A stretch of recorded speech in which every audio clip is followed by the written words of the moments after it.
Salut à tous, c'est Pang de la chaîne bienvenue sur cette vidéo qui aujourd'hui va parler de la voix du loser et parler des réussites, des victoires.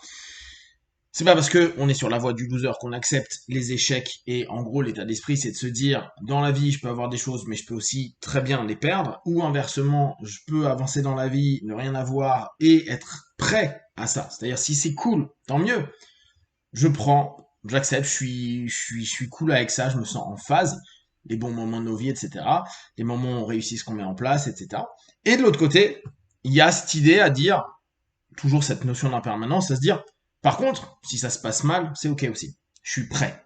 Et en fait, c'est ça qui nous intéresse, c'est être prêt. C'est ces fameux ukemi, ces brise-chutes qu'on apprend à faire, qu'on a appris à faire. Ces fameux relevés de base, alors, vous en avez peut-être pas parlé, mais en jiu-jitsu brésilien, par exemple, vu que c'est un système qui se passe au sol en termes de combat, euh, il y a quand même un moment où tu ne passes pas ta vie au sol. Donc tu te relèves. Et c'est ce qu'on appelle un relevé, c'est une base. Et ça aussi, ça s'apprend. Et c'est intéressant parce que on voit souvent que des débutants se relèvent, mais ils se relèvent mal. Ils peuvent se prendre un coup, ils peuvent se faire étrangler, ils peuvent plein de choses. L'idée, quand on est quelqu'un qui connaît son forces et faiblesses et qu'on sait que la vie, de toute façon, elle est un chouïa plus forte que nous, quoi qu'il arrive, c'est savoir comment bien se relever. Une fois qu'on a brisé la chute, je suis tombé. Bah, maintenant, je me relève. D'accord? Et je me relève parce que, bah, je veux y retourner. Je veux peut-être esquiver la salve de coups qui va arriver de la vie ou des événements qui vont se passer. Les encaisser. Après, vous allez avoir vos stratégies. Et là encore, il n'y a pas une stratégie qui est meilleure qu'une autre. Bien que, encaisser au bout de quelques années, c'est toujours un peu fatigant. Mais on est plutôt bon, hein, à encaisser. Vous inquiétez pas. Là encore, quand vous êtes dans cette notion à dire j'y arrive pas, je suis nul, etc. Déjà, si t'en es encore là à te dire ça et que tu encaisses encore plein de trucs qui vont pas dans ta vie, c'est que t'es super solide. Hein. Antifragilité hein, de Nassim Nicolas Tayeb, n'hésitez pas à le bouquiner. Donc, pensez à cette notion-là. C'est on se relève et parfois on se relève au cœur de l'action, au cœur d'un moment où c'est pas agréable. Et c'est vrai qu'il y a des moments où on préférait faire le, le mort, faire le freeze, genre ouais, ça va passer, peut-être que ça sera bien dans 5 minutes ou dans 5 jours, une semaine, 10 jours. Euh, Après c'est encore à vous de voir dans l'échec et la manière dont on voit notre cheminement dans l'échec c'est pas un problème de rester 10 jours pas bien ou un mois et demi. Le tout, c'est qu'est-ce que vous êtes en train de faire quand vous êtes au sol. Vous plaindre, ok, cool. Mais une fois que tu t'es plaint, que tu as pensé un peu tes blessures, que tu as mal, que tu as peur de te relever, de te rééduquer, etc., etc., bah, soit t'arrêtes complètement, et dans ce cas-là, ok, t'ouvres au bout du compte une nouvelle porte pour un autre chose, ou tu te dis, bon, bah, allez, vaille, vaille, j'y retourne. De toute façon, c'est ce que j'ai envie, c'est mon objectif. Bon, je vais prendre peut-être un objectif moins chaud ou pas la même route, etc. Euh, donc cette notion, elle est toujours à prendre en compte, elle est toujours complètement acceptable de vous dire ouais bah fais chier, j'ai plus envie de rien faire, fuck la société, c'est de la faute de John, Michael et Billy. Ok, cool. Combien de temps? Vers quoi? Et comment? En gros, c'est se dire tu restes sur le sol, mais combien de temps? Et par nature, l'humain, même après avoir pris une cuite, il aime bien se relever au bout d'un moment, même s'il s'est endormi par terre, dans les poubelles et tout, il veut se relever. Et ça, c'est plutôt naturel chez nous. C'est peut-être notre petit instinct de gamin qui crapahutait à quatre pattes, qui à un moment s'est dit je me lève. Et chez le loser, il y a quand même ça au bout d'un moment. Alors parfois c'est je me lève, oh c'est dur, je me recouche. Mais s'il y a déjà cette notion de se relever, c'est une bonne chose. Alors, comment un loser traite avec la victoire? Bah comme tout le monde. En fait, euh, peut-être même paradoxalement de façon beaucoup plus apaisée. Beaucoup de personnes qui atteignent leurs objectifs sont euphoriques et autres, et beaucoup de personnes qui sont un peu plus dans la loose sont vachement plus... Ils sont contents, hein, mais ils sont plus pondérés. Comme si cette notion de non-permanence, de fragilité, justement, d'un écosystème qui, à un moment donné, peut tout enlever, tout reprendre, tout casser, briser, etc. Bah, c'est accepté. C'est ce que je vis à cet instant T. C'est cool. À T plus 1, peut-être que ça sera beaucoup moins. Et c'est pas grave. Je suis prêt. Vraiment pensez à cette idée-là. Je suis prêt. Et la victoire nous amène à cette idée. Quand vous êtes dans le succès, vous avez une preuve que vous êtes capable. Quand vous avez une preuve que vous êtes capable, même si demain vous retombez, même si demain vous avez des tares en plus, vous êtes capable. Je peux. Je peux. Et ça, c'est vraiment important. Je suis prêt. Je peux, je suis prêt.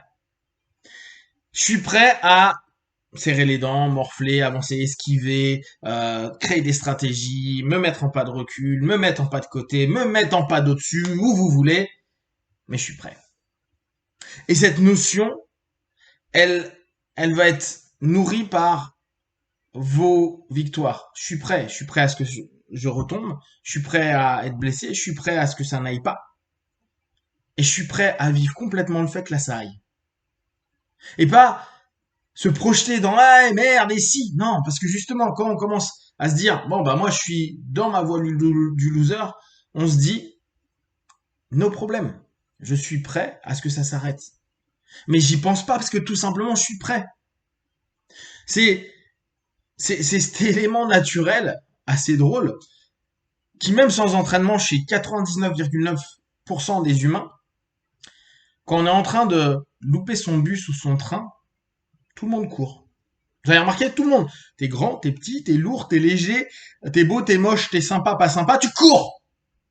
T'es prêt en fait. T'es prêt à courir. T'es organisé pour courir. Ton corps est fait pour courir. Même si t'as X kilos en plus ou t'as X kilos en moins, même si t'as des petites jambounettes ou des master jambes, t'es prêt.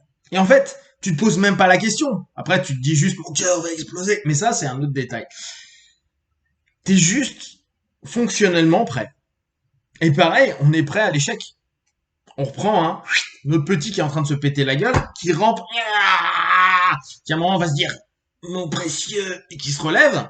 Bah en fait, il était prêt debout, mais il était aussi prêt à se repéter la gueule. Alors oui, c'était moins haut, oui, blablabla, ok.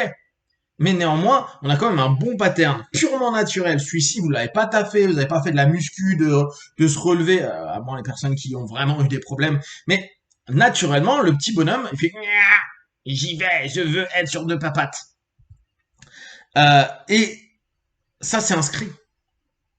Donc, cette notion d'accepter que ce qui est, et pas forcément quand tout va bien, parce que parfois il y a des personnes qui disent ah mais même quand ça va, je suis en train de penser au pire des scénarios. Cool.